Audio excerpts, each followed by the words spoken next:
दोस्तों आज हम आपको बताने वाले हैं इन्वेस्टमेंट क्या होता है और सीखना क्यों ज़रूरी है। दोस्तों यदि आप पैसे से पैसा कमाना चाहते हैं, पैसे को काम पर लगाना चाहते हैं या आप पैसे से पैसिव इनकम बनाना चाहते हैं तो आपको इन्वेस्टमेंट को ज़रूर सीखना चाहिए। दोस्तों आज की इस वीडियो में हम आपको इस टॉपिक के बारे में A to Z जानकारी देने वाले हैं ताकि आपके सारे डाउट क्लियर हो सकें और आपके आसानी से समझ में आ सके। तो आइए दोस्तों शुरू करते हैं आज की वीडियो। दोस्तों सबसे पहले समझते हैं इन्वेस्टमेंट होता क्या है।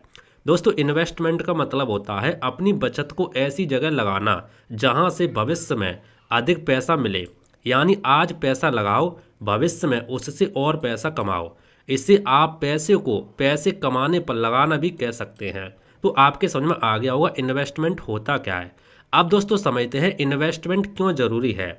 नंबर 1 पैसे की कमी से बचने के लिए। नंबर 2 इन्फ्लेशन महंगाई को हराने के लिए। नंबर 3 भविष्य के लक्ष्यों जैसे घर, कार, शादी, शिक्षा आदि के लिए। नंबर 4 रिटायरमेंट में पैसे की सुरक्षा के लिए। नंबर 5 साइड में पैसा बढ़ाने के लिए। तो इन्वेस्टमेंट क्यों ज़रूरी है ये भी आपके समझ में आ गया होगा। अब दोस्तों समझते हैं इन्वेस्टमेंट कितने प्रकार का होता है। तो दोस्तों इन्वेस्टमेंट के मुख्य 2 प्रकार होते हैं। कौन कौन से? नंबर 1 लो रिस्क इन्वेस्टमेंट, कम जोखिम वाला, जैसे इनमें रिटर्न कम होता है लेकिन सुरक्षित माना जाता है। कौन कौन से आते हैं? नंबर 1 बैंक एफडी या ID, PPF public provident fund. Number 3 post office scheme. Number 4 government bonds. Number 5 Sukanya Samriddhi Yojana. Number 6 senior citizen saving scheme. तो इनमें ये सारे ऑप्शन आते हैं। इनमें कैपिटल लॉस का चांस बहुत कम होता है लेकिन इसमें आपको रिटर्न भी कम देखने को मिलता है। ठीक है, जहां पर आपको जोखिम कम मिलेगा वहां पे आपको रिटर्न भी कम देखने को मिलेगा। दूसरा दोस्तों जो हमारा इन्वेस्टमेंट का टाइप होता है वो होता है हाई रिस्क इन्वेस्टमेंट, ज़्यादा जोखिम वाले निवेश, लेकिन यहाँ पे आपको रिटर्न भी ज़्यादा मिलेगा। रिटर्न ज़्यादा मिलता है लेकिन रिस्क भी आपको ज़्यादा देखने को मिलता है। कौन कौन से होते हैं वो समझो। Number 1 equity mutual fund. Number 2 stock market. Number 3 gold, price flexion, real estate, crypto. इसमें क्रिप्टो में तो आपको बहुत ज़्यादा हाई रिस्क देखने को मिलेगा लेकिन रिटर्न भी आपको ज़्यादा देखने को मिलता है। ठीक है, तो ये हाई रिस्क हाई रिटर्न, ये कुछ यहाँ पे इनमें इन्वेस्टमेंट है, इनमें आप इन्वेस्ट कर सकते हो लेकिन इसमें आपको हाई रिस्क देखने को मिलेगा और आपको हाई रिटर्न भी देखने को मिलेगा।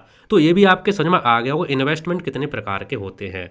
अब दोस्तों समझते हैं इन्वेस्टमेंट से पैसा कैसे बढ़ता है। ठीक है, वो समझते हैं। देखो इसमें बहुत सारी चीज़ें काम करती हैं। पहला जो हमारा होता है कंपाउंडिंग यानी चक्रवृद्धि। ठीक है, कंपाउंडिंग वो प्रक्रिया है जिसमें आपके पैसे पर मिलने वाला ब्याज भी आगे चलकर और ब्याज कमाने लगता है। तो आपको पता हो कंपाउंडिंग होता क्या है। देखो पैसा प्लस ब्याज दोनों मिलकर आगे और ब्याज बनाते हैं। इसके ऊपर मैंने प्रॉपर वीडियो बना के रखा अपने चैनल पे, कंपाउंडिंग क्या होता है, कैसे काम करता है, सारी चीज़ें बता के रखे, आप उस वीडियो को जाके देख सकते हैं। ठीक है, यहाँ तो मैंने आपको शॉर्ट में समझा दिया।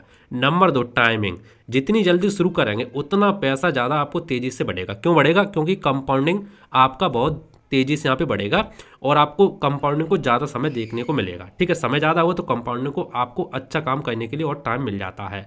नंबर 3 डिसिप्लिन, हर महीने थोड़ा थोड़ा निवेश, जैसे एसआईपी आपको बड़ा अमाउंट यहाँ पे बना के दे सकता है। आपको एसआईपी में आप थोड़ा थोड़ा इन्वेस्ट करते हो और लंबे समय में आपको एक बड़ा अमाउंट बना के देता है। ठीक है, तो डिसिप्लिन आपको जरूरी है। तो इन्वेस्टमेंट में आपका कैसे पैसा बढ़ता है? एक बढ़ता है कंपाउंडिंग, दूसरा होता है टाइम समय देना और तीसरा तो डिसिप्लिन लगातार इन्वेस्ट करना। तो 3 चीज़ों के माध्यम से आपका पैसा इन्वेस्टमेंट में बढ़ता ही जाता है।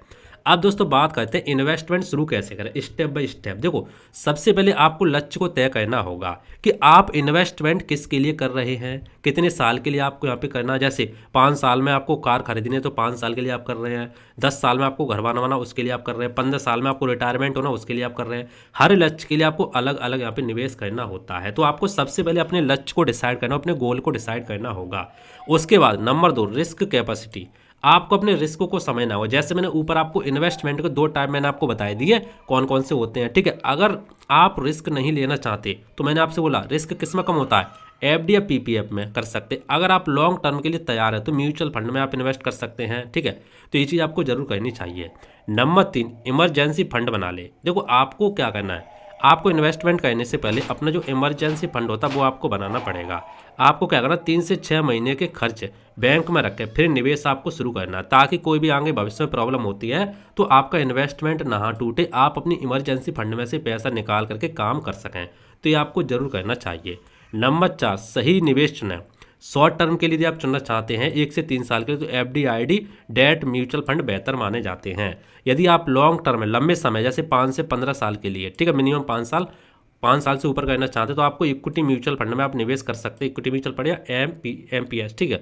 तो और आपका गोल्ड, यदि आप गोल्ड लवर है, यदि आपको गोल्ड से प्यार है, तो आप डिजिटल गोल्ड वगैरह बाई कर सकते हैं। नंबर 5, हर महीने निवेश करें। SIP जैसे ऑप्शन से डिसिप्लिन इन्वेस्टमेंट होता है। आप SIP शुरुआत में कर सकते हैं, हर महीने आपका थोड़ा थोड़ा पैसा यहाँ पे निवेश होता रहेगा। तो दोस्तों ये भी आपके समझ में आ गया होगा इन्वेस्टमेंट आपको कैसे शुरू करनी है। शुरू करने से पहले आपको किन किन बातों का ध्यान रखना, कौन कौन सी चीज़ आपको करनी है। अब आपका शॉर्ट समरी यहाँ पे निकल के आता है, इन्वेस्टमेंट आज पैसा लगाकर भविष्य में ज़्यादा पैसा बनाता है।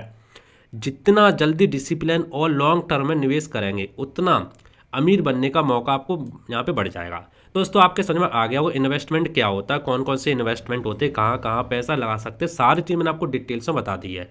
फिर भी दोस्तों यदि आपको कोई डाउट है तो आप नीचे कमेंट करके पूछ सकते हैं, मैं आपको रिप्लाई देने का जरूर कोशिश करूँगा। दोस्तों मिलते हैं इंटरेस्टिंग नई वीडियो में, तो जय हिंद, वंदे मातरम, बाय बाय।